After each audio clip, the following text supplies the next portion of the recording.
Welcome back everybody to another video from the Sableyes. I'm Mitch and today we're running through our training report for Blacephalon GX. Today we've got with me Blake and Jordan. Welcome Blake. Hey, how's it going? Welcome Jordan. Thank you.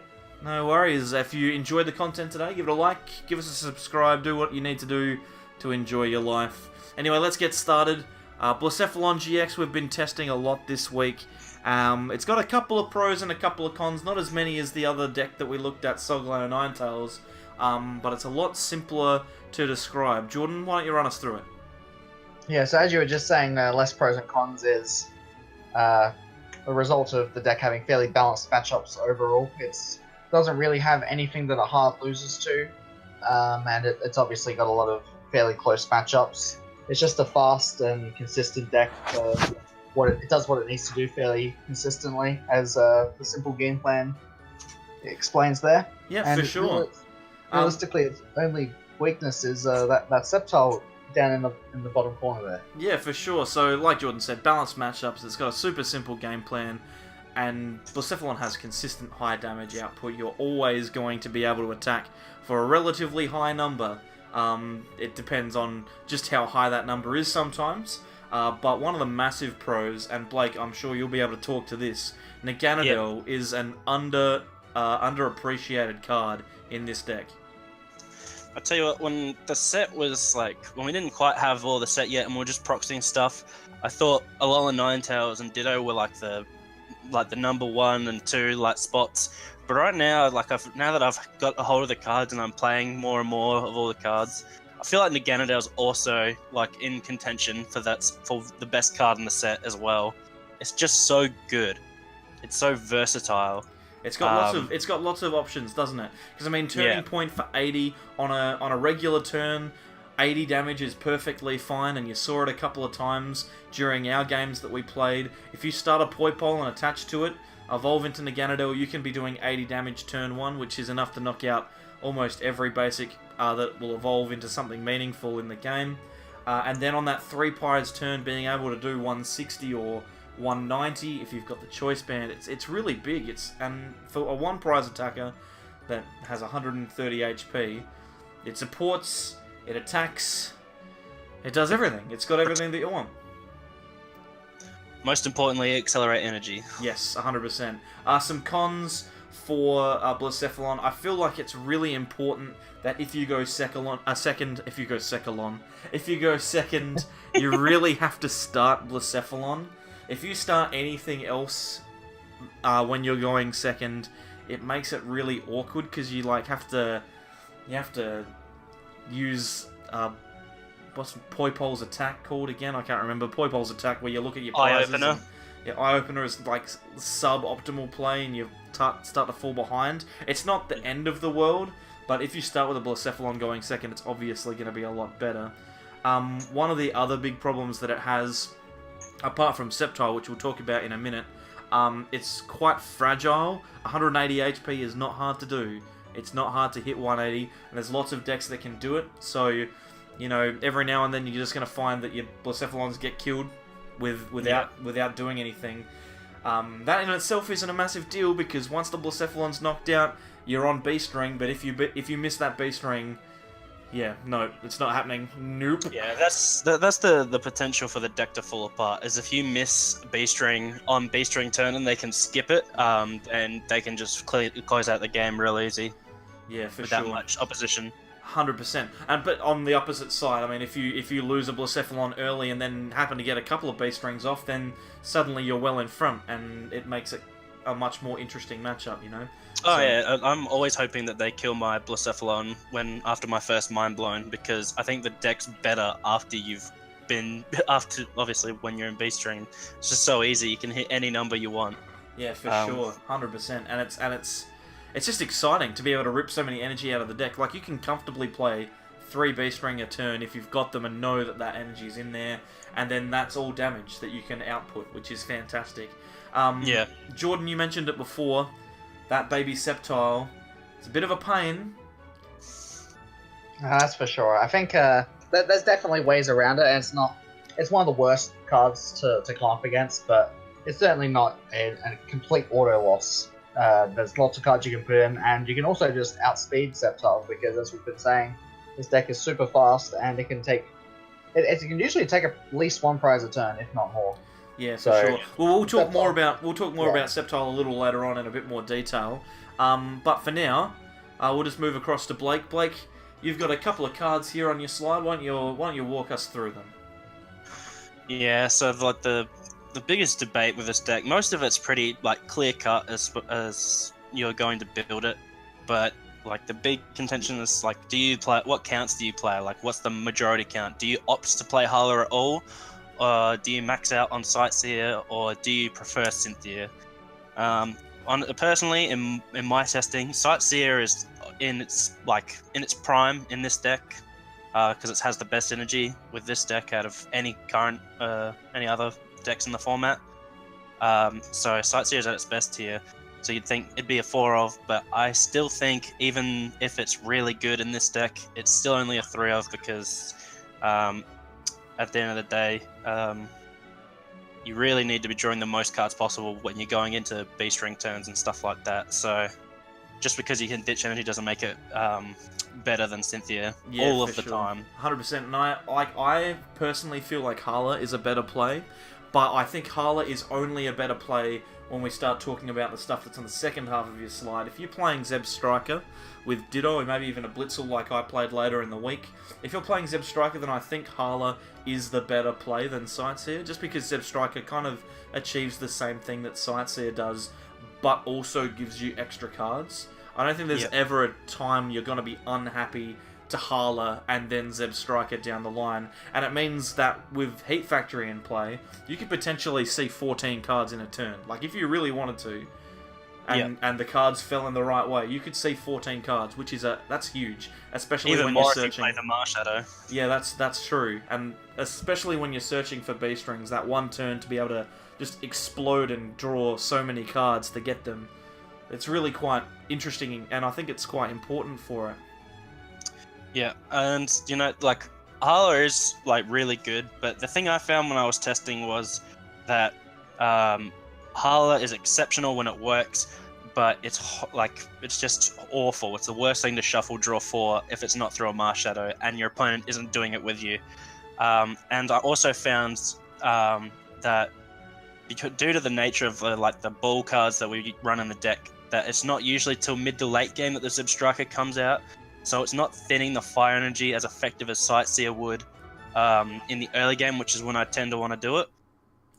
So I was more opting towards Cynthia and Sightseer, even with the Zeb Striker over Hala, because I just didn't like playing the early game Hala before Burst GX, and Zeb Striker was coming out too late in the game for it to be better than for it to replace Sightseer completely. Yeah, 100%. And the exciting thing with Ditto is you've got a lot of options when it comes to tech cards. Like, if you really want to, you can put in an Alolan Muck, you can put in like the Blacephalon GX, like we've been talking about. It gives you an extra out to Naganadel if you need it. There's lots of things that Ditto Prism really does for this deck, which is kind of exciting. It opens up some avenues that you can use.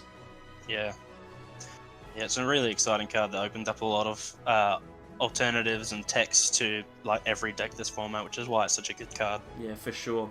Alright, moving on a little bit. Jordan, you're going to talk a little bit here about counts and consistency as well. Run us through your slide here. No problem. So I definitely am a big fan of the Ditto version of this deck as well, but I've been focusing more on a more straightforward version, which plays higher counts of some of the cards we've got on the screen here. So the first one I'll talk about is Mysterious Treasure and Ultra Space, which are obviously the search cards. I really like the idea of playing at least a third copy of either of these cards. It's your preference as to which one's better. I would probably personally recommend Mysterious Treasure, especially if you're on the Marshadow, just because it gives you extra outs to discarding fire energy, etc. But Ultra Space is a better play if you're expecting a lot of Shrine decks and you just want to have a higher stadium count, because this deck does not run Field Blower typically. Yeah, and it doesn't like that Shrine damage, right? Like a Alolan Executor, if it works. Sorry, Blake, to bring it up. If it works, that Shrine damage is really important. It's the same for lots of other decks. But I think it's a bit of a toss-up. You choose to play the Space to counter the Shrine, but if you play Space, every other matchup you have, you've just got more dead cards. So it's an interesting decision that you'd need to make. Yeah. The You go, Mysterious Blake. Treasure obviously helps you thin cards out of your deck as well. I found that when I was testing the third Ultra Space, it was an excess card in my hand too often, and when I was playing against other decks where you really need to bump the stadium, all you have to do is be patient and let them play down the first stadium, and you can still win the stadium war because the deck still runs 3. So I found I was still beating Shrine decks with the lower count of 2 Ultra Space and the 1 Heat Factory. I feel like 3 is just awkward enough that I didn't like the number. So I think if I was going to choose, I would definitely choose the third Treasure, because Treasure just does everything you want in the deck. It ditches energy and it fetches Poipoles, Naganadels, Marshadows, and Lele's. Yeah, I definitely agree with that. Although another argument for playing the Ultra Space is if you're running a higher count of Acrobike, because Acrobike makes it a lot easier to get rid of some of those dead cards such as Ultra Space, or obviously energy is the main thing you want to be discarding, but it also just gives you extra outs to hitting Beast Ring on the right turn, which is obviously the most important card you need to hit at the right time. Yep. Another card that's a bit controversial is Energy Switch. I haven't seen too many lists play it, but I've heard a lot of people talking about Energy Switch and what its use is in this deck. And it's got a lot of uses, especially if you're playing one of those tech attackers, such as Blacephalon GX we were mentioning before. But even if you're not, it allows you to power up a Blacephalon really quickly, even without needing the use of Beast Ring. And while I probably wouldn't cut Beast Ring for Energy Switch, it's certainly a card that helps chaining attackers in this deck if that's something that becomes a problem in the early game or the late game. Yeah, Energy Switch is a really interesting card to talk about, because since you've got Naganadel powering up every turn, it's really easy to attach 2 energy to an active. I guess the question is, apart from Salazzle, when is it actually useful?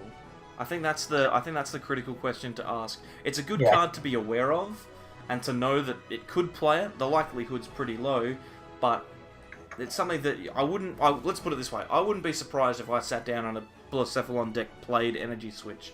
I wouldn't be surprised, because I think another big use for the Energy Switch is it actually allows you to power up a Naganadel fully in 1 turn, which is pretty important if you're on the 3 prize turn for Turning Point. As long as you have 2 Naganadels down, you can use 2 charge ups and Energy Switch to the same Naganadel, so you can effectively power up a Turning Point at any point in the game.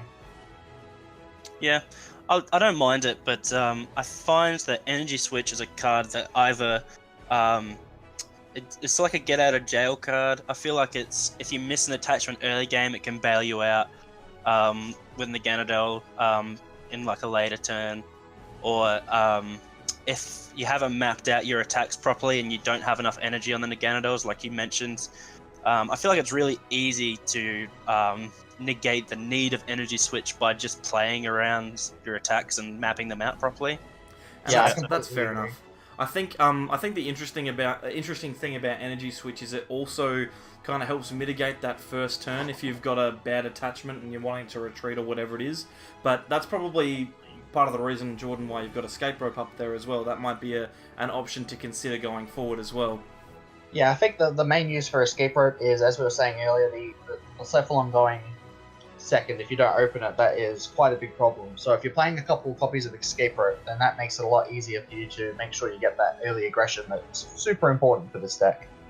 And just on another quick note for Energy Switch, the main argument I would make for running Energy Switch is actually Plumeria, which is seeing a bit of play in Zoroark decks and even Blacephalon decks, because that's a card, if used properly against this deck, can really just destroy it, and Energy Switch helps negate that play. Yeah, for sure. Well, that actually draws us on to the next slide, which is mine, which is kind of talking about ways that we can go about beating Sceptile.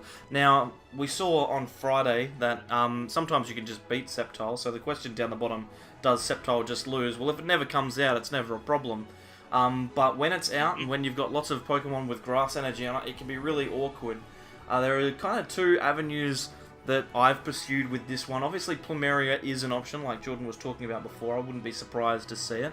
And it's one of those ones where you can just Plumeria, discard 2 fire, and it essentially, the card essentially reads, attach 2 energy from your hand and discard one of your opponents, which seems pretty good. That seems pretty good. One of the issues with this though is you really want to kill the Sceptile with the ability, the baby, and Plumeria doesn't bring it active. Plumeria just gets rid of the energy on the active so that you can kill it. So it's kind of awkward in that sense. I mean, it gives you a prize, and that might be all that you need, but you really want to use something to kill the Sceptile on the bench so it stops being a problem. I see Plumeria as the card where you're sort of banking on the idea that you're the faster deck, and you can take 4 to 5 prizes before the Sceptile is a major problem, and the Plumeria comes out so that you can take the last prize or the last 2 prizes based on which variant. If it's Sceptile GX or if it's Alolan Executor, you can just Plumeria away the last energy when they think they're safe and win the game out of nowhere and get basically. yourself that win there. And the other way we've kind of looked at beating Sceptile is the Kiawe builds, and this is something that Japanese lists from a month or 2 ago were playing. Kiawe obviously means that you can start powering up a non-Ultra Beast attack. We've got a couple over on the right-hand side. Ho-Oh, Turtonator, and Reshiram GX are all options. Of the 3, I'd say Reshiram's probably the best, only because it's useful in other matchups as well to start attaching energy, so it gives you another one of those first turn attackers going second.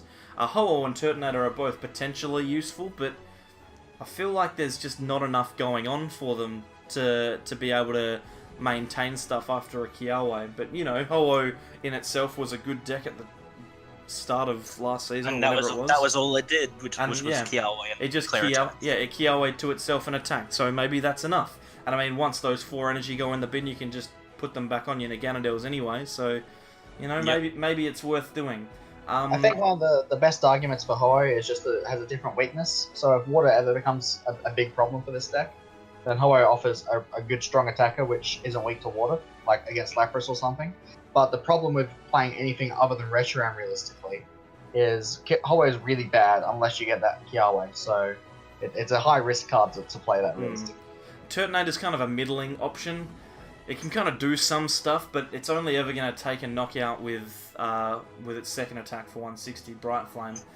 It puts a couple of energy in the bin, which means you can Naganadel them back on, but now they're not on your Turtonator, so it's not really doing anything.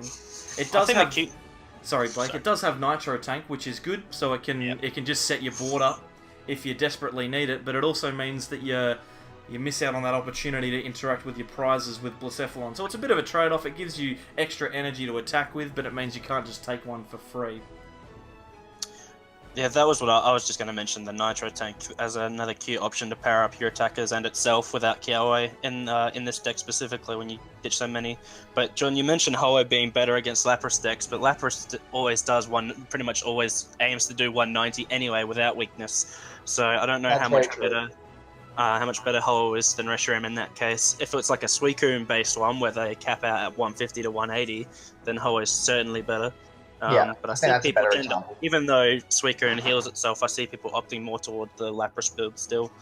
Yep. And Reshiram's our third option up on the board, and like we were saying, it's probably the safest one. It's got a massive attack cost. 4 energy is really, really average, but I mean, with Kiawe, you're putting 4 on anyway. Scorching Column kills your Sceptiles, which is fine. Probably just auto wins that matchup if you get it going.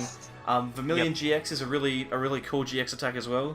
You can use it with a Choice Band to do 210, and then attach up to 5 fire from your hand to the Pokemon to your Pokemon in any way you want. Now you're probably never gonna get 5 energy attached with it, but even like 1 or 2 energy that are just free attachments, that's really good for this deck. Yeah, absolutely. And I think Reshiram presents the best of both worlds, where it's pretty risk-free as an option because it's probably the one that you can put in the deck. And you don't need to have it with the Kiawe for it to work because of its first attack can power itself up over 2 turns. Especially since Sceptile is a slower deck, you can have the freedom to do that without being punished for it. And also, the first attack just does 130, and 130 is like a really nice number to hit if you don't want to like risk a Naganadel or Lost Zone some fire energy. So doing 130 for the first attack consistently, like with the burn, is really good as well. Yeah, for sure. Yeah, I definitely think Reshiram's the safest of the options, and I think it's realistically the only GX attack worth using that isn't Blacephalon's. I think that's a fair call. Although there's one massive flaw to Reshiram which we haven't spoken about yet, and I think it could stop a lot of people playing it. It's from Dragon's Majesty, so no one has any of those cards.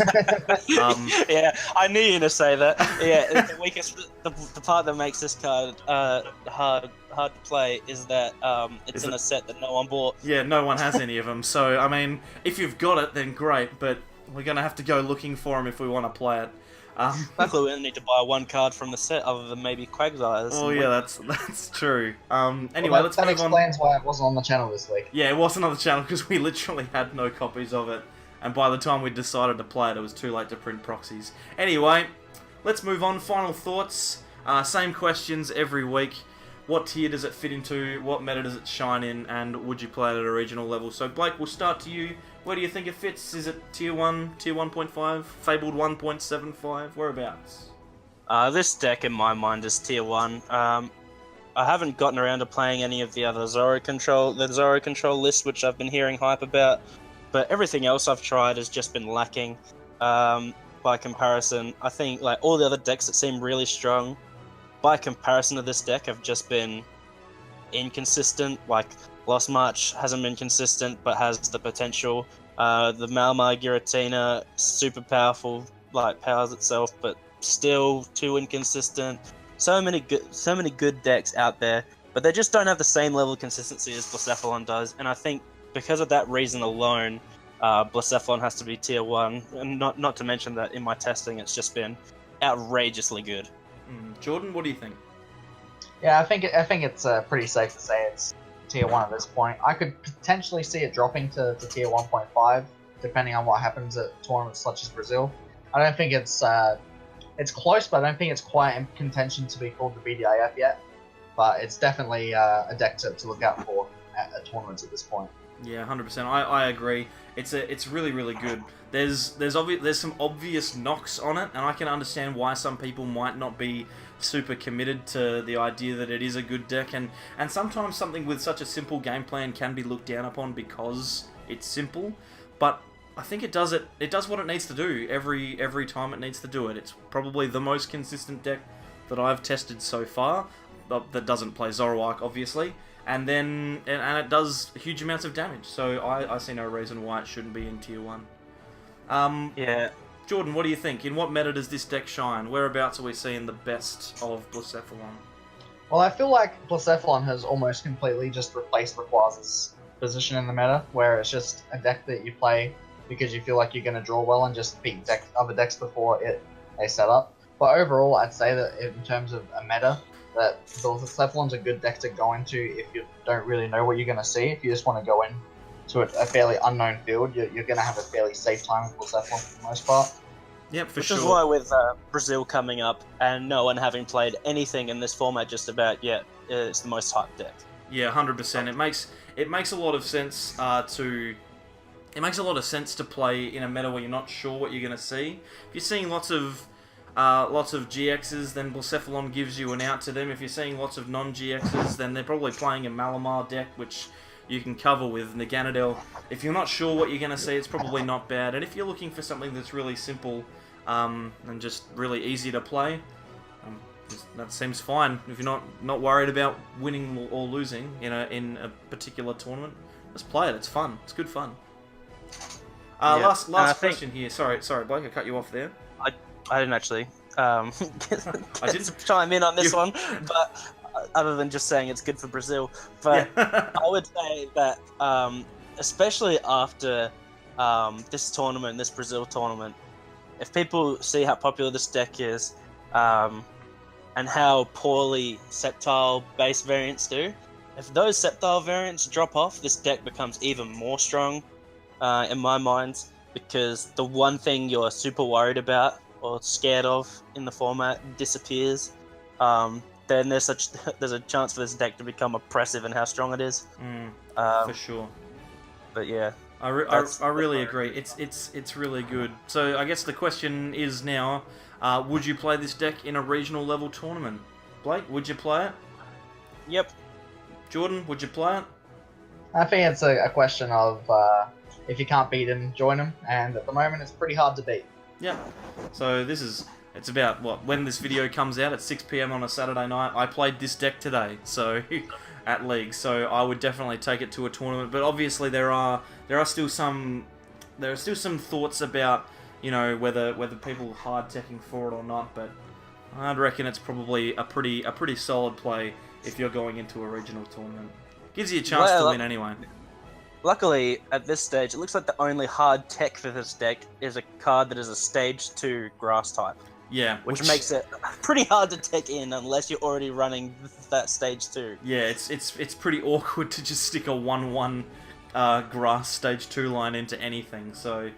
and of course, Blacephalon can tech for that anyway, and then it's not even a problem. Yeah, so... But like I said, those cons could become a problem, and if people start to figure the deck out and find a way to play around it, I could see it very easily falling into a lower tier, like Jordan said. But if I was going to a regional tournament this weekend, or if I was going to Brazil, this would probably be a pretty solid play. Anyway, we'll leave it there. Bit of a shorter deck report this week because... a simpler deck with less to say, I guess. It's just good. Well, just play it. Yeah. When a deck's as good as this one is, I suppose all you have to say is this is why it's good. It doesn't have much wrong with it, so there's less to talk about. Yeah. That's one of the things. Maybe we should play some worse decks in the future. But hey, Then we have more to talk about. it is what it is. On Sunday, tomorrow, Matt and I are gonna play a couple of loosey-goosey decks, and we'll see how we go, because I'm sick of playing things that win, so I might play something else. And then we'll make a decision, because obviously we're right in the throes of Brazil right now. So we'll wait and see what does well out of there, and we'll have a look at one of the top seeds from that deck on Monday night. What do you reckon, boys? Yeah, see if we can't find something spicy and new against our expectations to play. That'd be exciting. That would be exciting. I do think we're going to see some decks do well that we haven't considered yet, so yeah. It's going to be good. And I suspect we are going to see a fair bit of Malamar. I reckon I'm suspecting that's going to be a big deck, and I reckon that's probably the thing that I've got as top of my list for Monday. But hey, I could be completely wrong. Since we're recording this a little earlier in the day, we've got no idea what's going on in Brazil, so I could have just made a massive fool of myself. Maybe all of the Malamars are just dropped and disappeared, but hey. Should we take this time to make a prediction for what we think the biggest deck in Brazil is going to be? The most successful deck in Brazil? That sounds like a pretty solid thing to do, Blake. What do you reckon? So let's see. It's funny, I brought up the idea, but I actually haven't thought about it just yet. So if someone wants to go before me, that'd be fantastic. I'll go. I think that the good old Zoroark is still going to be the deck we see the most at the top tables overall. That seems pretty reasonable. Like, Zoroark seems pretty good. Blake, you've come up with one yet? Yeah, it's funny. I've been bagging the deck the whole time. Since it's come out, even though I was a proponent of its spiritual predecessor, but I think someone might come out with a list that isn't horrible for Lost March and run hot with it, and it might see some success. Yeah. At the end of the day, it's a non-GX deck, and it can do a lot of damage. So if someone finds the best list to optimize to do a lot of damage quickly, I could see that being really successful. Yeah, for definitely sure. see that happening. 100%. I can get on board with that. I don't know, Miltank. I'm playing against Matt playing that tomorrow, so Miltank's going to win Brazil. That's my hot take. We'll see. Excellent. We'll see what happens. I think both the decks that you've said are probably pretty reasonable. I could see Blacephalon being up there. I could see Malamar being up there. I've just hedged my bets and sat right on the fence, so I'm sorry about that, but that's... After the Giratina thing, yeah. Yeah. I kind of already rolled out the red carpet for Giratina, didn't I? So as fast as possible. Anyway, we'll leave it there. Thanks very much, gentlemen, for coming along. No worries. And we will see you all later on in the week when we do our next deck profile. But hey, stick around for our Sunday session. It's gonna be something else. Heracross is a deck. Rotom is a deck. We're gonna see if any of them actually do anything. So that'll be fun. Anyway, we'll catch you all next time. Thanks very much for watching. If you've enjoyed, feel free to like, subscribe, do all that kind of good stuff, and we'll catch you next time on the Sableyes. Thanks very much, guys. We'll see you next time. Bye. Bye.